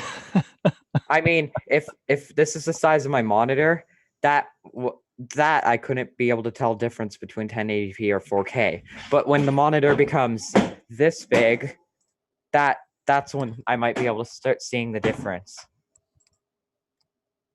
But Dennis, you're asking. You'd like to understand why the password thing is not an option in all distros. You mean skipping a password or the command PASSWD? I think he means when you install it, it gives you the option to have a password or not, if I'm not mistaken. Yeah, I think most of them tend to provide that option if you don't want to. Well, the problem is if you use the ubiquity install, you can, but it strongly suggests that you don't. Whereas I think it's because the distro is read only, if I remember correctly. That's why they use FlatHub. I mean, I can never, no matter how safe you think your system is, I would never ever recommend that you not at least have a simple password. I mean, that whole adage of, well, the password's written on a post-it note somewhere. I mean, of course you shouldn't be that lax about security, but to not even have a password and someone could just turn your computer on and it comes right up. I mean, you're not. I can't see a situation where it's that cumbersome to have even a simple password. I think my biggest thing with what we're talking about, Eric, is the fact that that's the default. There is no password. Well, it's in OpenSUSE does the same thing, right? They actually, you have to put in a password, but they will say passwordless or automatic login, right? So maybe, Dennis, that's the thing that you'll see is not so much that it won't be no password, but you can enable the automatic login option. So there's still a password, like when you're installing software, it'll still prompt you and things like that. But you won't have to put it in to get into the desktop. I Go mean, ahead, Nate. I wouldn't understand why you would I wouldn't understand why you would enable auto login in on a laptop, because laptops can get stolen, and then if you have auto login enabled, then the person who stole your laptop could get all of your files. However, on a desktop, I think it makes more sense, because on a desktop PC, my desktop PC is pretty big. It's like this. So if someone were to rob my house, they'd have to carry around a giant desktop PC, and then they'd have to decide to take my files. With auto login, I do that on my desktop so that I don't have to enter in my password once it boots up. But I don't get why you do that on a laptop. Or if they wanted your files, they would just rip open the thing and steal off the drives. True, but still, you guys get my point. Yeah, I was gonna say, go ahead, Kate. Go ahead, Nate. it almost seems like auto login. Well, from my perspective, it's if I like my computer automatically locks, and when it goes to sleep, it comes back locked. So if I had auto login, it's still gonna lock. You know what I mean? Well, I also have my lock disabled, so I don't. I don't trust anybody. So the I don't know.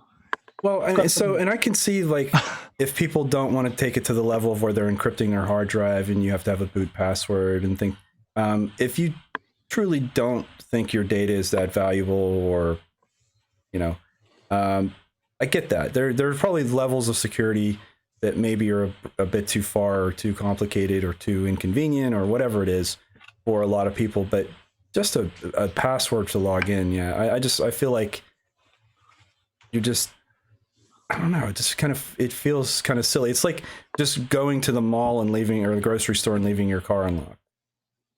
I mean, is someone going to steal it? Probably not. Well, that's completely different, because a car, someone could just open the door, but like with a desktop computer, you'd have to have like your house unlocked too. Right. I mean, I'm just saying, so once they're in front of the physical object, let's say it's a car out in the parking lot, or they're now in your house, whatever. I mean, that's all I'm saying is it's, if they really want it, if they're going to steal your car, they're going to steal your car, whether it's locked or not. And if they really want your data, they can just pull your hard drive out if it's not encrypted. I mean, well, Eric, you also live in Florida though, right? So that kind of changes things. and why is that?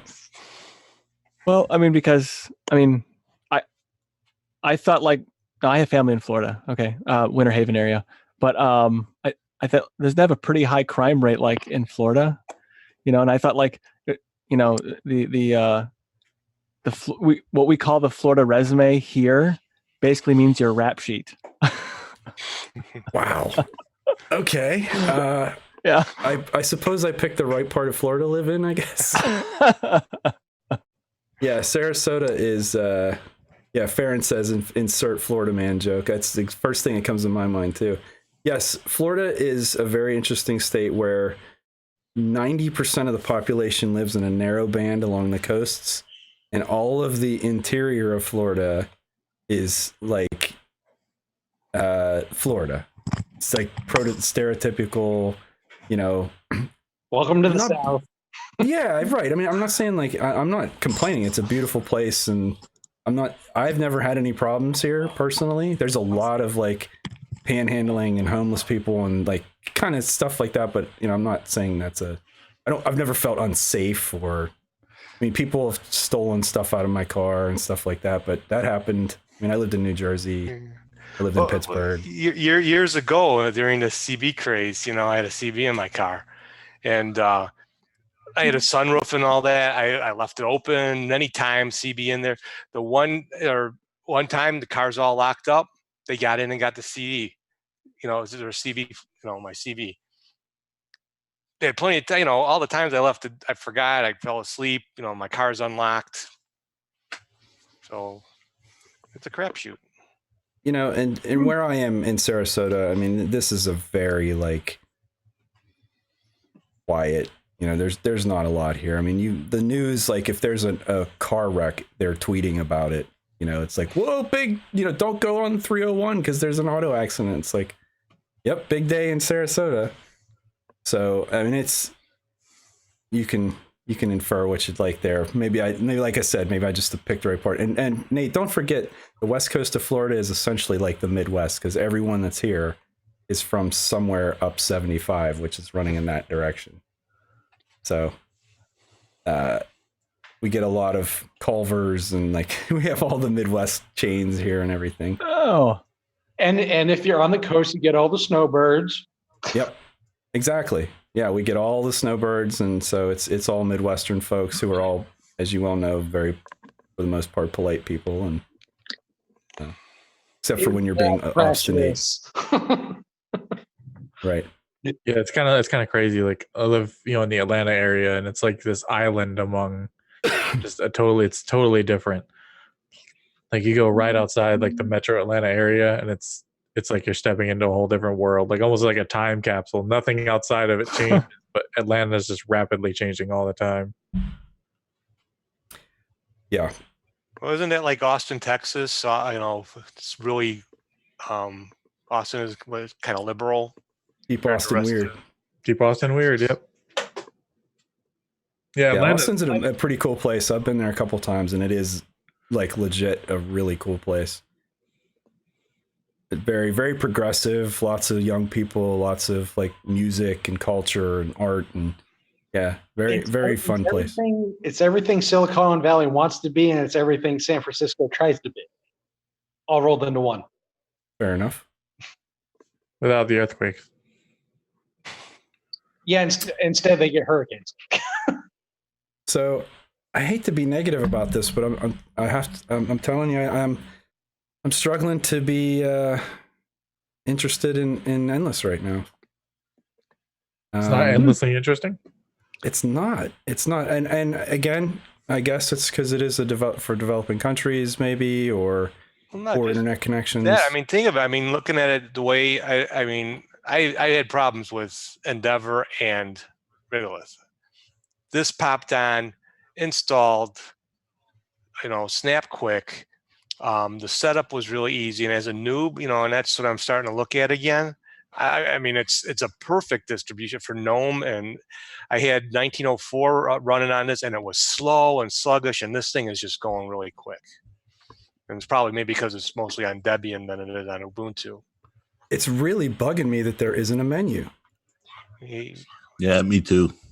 I keep trying to click that the icon in the bottom left corner, and it's not what I want. Like, where's my menu? Yeah, I keep doing that. I'm so used to Plasma. Yeah. Eric, how much did you use Unity? Just out of curiosity. You know what's funny? I sort of missed the Unity years. I went from GNOME 2 to KD4. My sympathies. And well, well, yeah. Okay, I'm sorry. Probably I like KD4. Plasma 4 is great. Plasma 5 is better. Yeah. So memory-wise, yeah. And then I kind of there's a gap where I was so busy with work that I pretty much just skipped over Unity. I mean, I was checking in every now and then. I'd download Ubuntu and I'd run it and just check it out, but I couldn't apply it day to day, either for work or for my personal life. So I just never ran it. I remember thinking that the Amazon stuff was really weird. I remember thinking that the overview, and this was probably earlier on before, the later versions. Some of it just felt a little clunky, but then now I look back on some of the features that were in there, and HUD, still the best feature ever. The HUD and being able to search through menu actions. Yep. And things like that. I mean, there were so many smart ideas in there that you could, and it was very keyboard driven. So now I think I would appreciate it much more. Well, if you want keyboard driven, just start typing on Endless. Yeah. No, I kid you not. Just start typing. If you want an application, it'll give you the Google search. It'll give you all that stuff's just tied into the search. Oh. How would I know that? You wouldn't unless you started it like on an Android device where you do that kind of stuff. Or an okay. Here's what Matt's talking about. So if I just start typing, I didn't touch anything. I just started typing TERM and it. So okay, now that I know that, I don't know. I guess so. The thing I like about a menu, and the whole point of a menu, right, is that you can see the options. And I get that this is sort of the front and center content, but there's obviously more here because Terminal is installed, but it's not represented here in any way. It's not going to be represented. There are certain things that are hidden unless you're a power user. That you got to remember. Target demographic. Ain't you. I guess I'll accept that answer. Jeez, power user. Okay. What if you just went to a random website? I mean, and just they said, "Well, launch the terminal." I guess you'd need to know to type terminal. Well, are there terminals available in the App Store? What if you didn't know if it was called terminal? If I type console, it doesn't come up. Are there terminals available in the App Store? I don't have my machine with it in front of me at the moment, so I can't tell you. It's all flat pack, so there should be a terminal app, correct? Like not the. Well, it's already installed. No, there is a terminal app. I'm just saying. No. Like if you type in, because it also brings up store results too. Yes, so I did that, and it does say terminal, and it shows that it's already installed. So I was just curious because, but like I said, it's what you see. It's trying to be one of those distros. Kind of what you see is what you get, and the reason they use FlatHub is more for software control, I guess. I don't know how to really work. You don't have the overhead of like 40,000 packages like you do on straight Debian or anything else to deal with. Because these guys also do sell hardware too. okay. Oh, they do sell hardware. Yeah. I wasn't aware of that. Okay. Yeah, it's part of the business plan. Yeah. They're a little, like if this is geared towards, our developing countries, some of those computers are a little bit expensive. But Steve, I'm actually going to look at that. You're funding the philanthropy through that more expensive hardware. That's what you're. That's what's going on. So don't, we're. Well, who's going to buy it? Though, So I don't know how well they're doing now, because I know like maybe it was a year ago or a year and a half ago or so, they were having they laid some people off that were part of the organization. So I don't know. I believe Ryan Sipes is one of them. You know what? I think you're right. So they've got this so they've got a mini 64 gig quad core up to 1.5 gigahertz. Doesn't say what kind of quad core. You think that's an ARM? That would look really good in the kitchen. I'm just saying. Yeah. It's not bad looking. It could put it looks like it could be, you set your pitcher of lemonade on that, give it a little height. It would look good. If I remember, it's definitely going to end up as a coaster. What, the Mission Mini? Yeah. Yeah.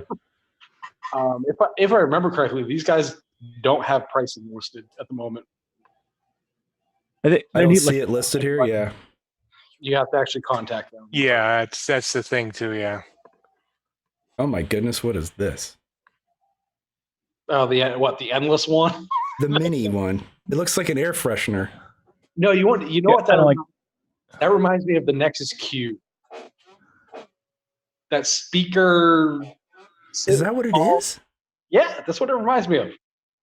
Maybe they got all the blanks from when they were. Oh, these are weird looking. For production. And then they've got an enterprise system, which just looks like a mini Intel Cherry Trail. Okay, so these are all really low-powered systems, which is interesting because my earlier comment about how is this going to run on low-powered hardware. I can't imagine a good experiment. Full desktop. That full desktop on one of these, that doesn't seem like it would be a great experience. Okay, hey, what do I know? Maybe it's great. All right, hey, I'm gonna hop out of here. I got two boys that want to play some Mario, so they're really pushing me hard. All right, yeah. Okay, well, I appreciate you jumping on, Nate. It's good to see your face. Yeah. And I'm gonna listen for a while. I gotta make my son dinner. Okay, I'm coming up on 2 hours anyway, so I think we're probably gonna wrap it up here as the first look in about 5 minutes. Yeah, it was fun. I appreciate the invite. Absolutely. Yeah, I really like the endless, but I don't think I'd switch. Well, so what have you looked at so far, Paul? Anything? I didn't know that you could just start typing like Adam said, so that's pretty neat. I just downloaded it while we were talking. That's what we were doing. Did it take you 4 minutes or less? For the 2 gig, yeah. I haven't tried that big one yet. No. Yeah, I want to try them both just to see how different they are. My guess is it's the same desktop and just, without all that extra content, like Matt was saying, with the music and the video and the Wikipedia and all of that. Yeah, I was gonna say, I wonder if all that extra stuff is probably what's slowing your VM down, maybe, Eric.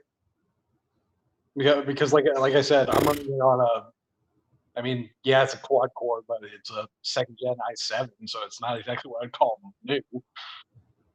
I mean, I'm on a pentacore.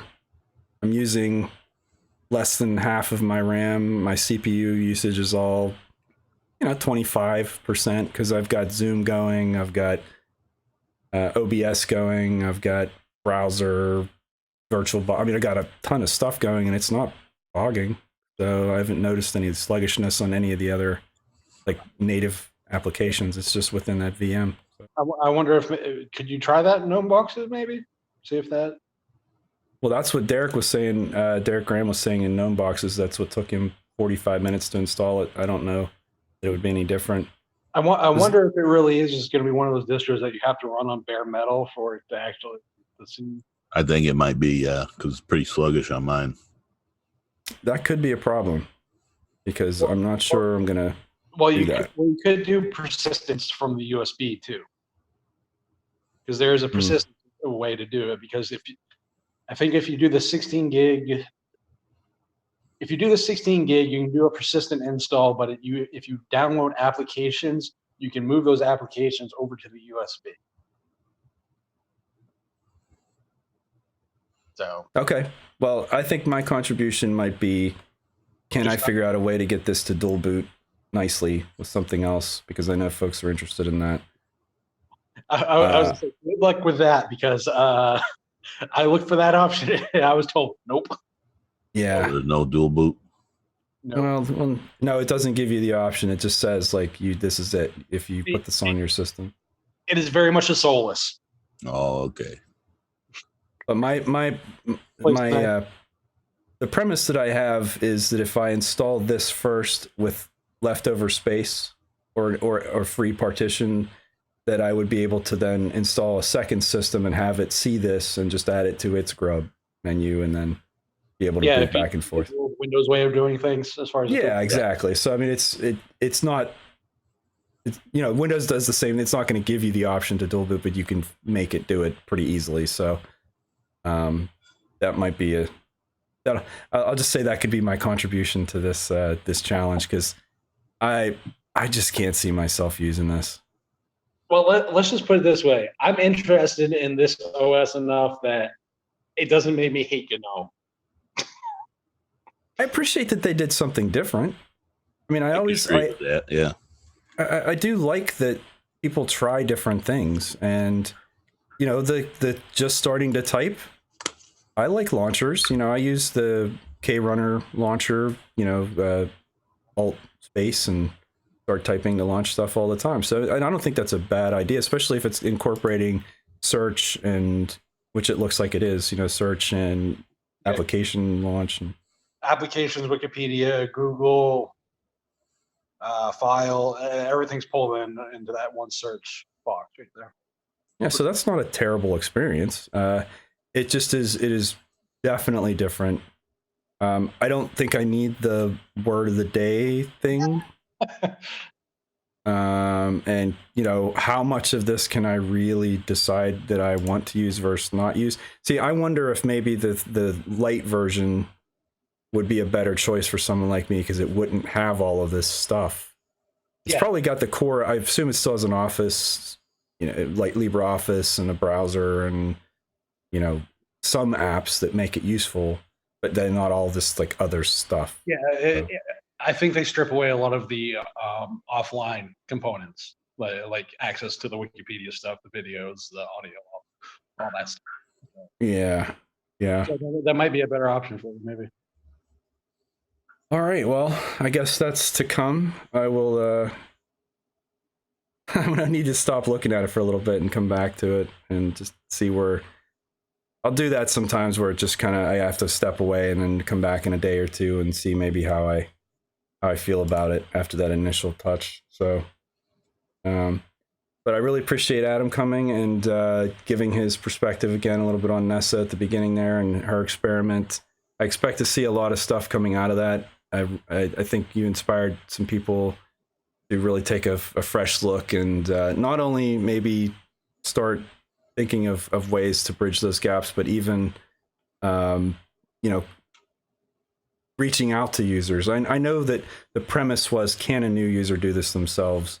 And certainly I would hopefully be the long-term goal for something, but maybe knowing that if you could get someone over those initial hurdles and help them get the system set up the way they like it, that they would probably, continue to use it versus just saying, you know what, this just isn't for me because I've already had these many problems and I just don't want to deal with it. So thank you, Adam. No problem. For doing that. And Paul and Matt and everybody else who's joined, I really appreciate you guys coming in. I know I gave everybody about 20 minutes notice, so I'm trying to be better about that. But anyway, this was a lot of fun. I really enjoy doing this, and I will be doing it again very soon. So with that, everybody have a fantastic evening. I will see you very soon. Take care.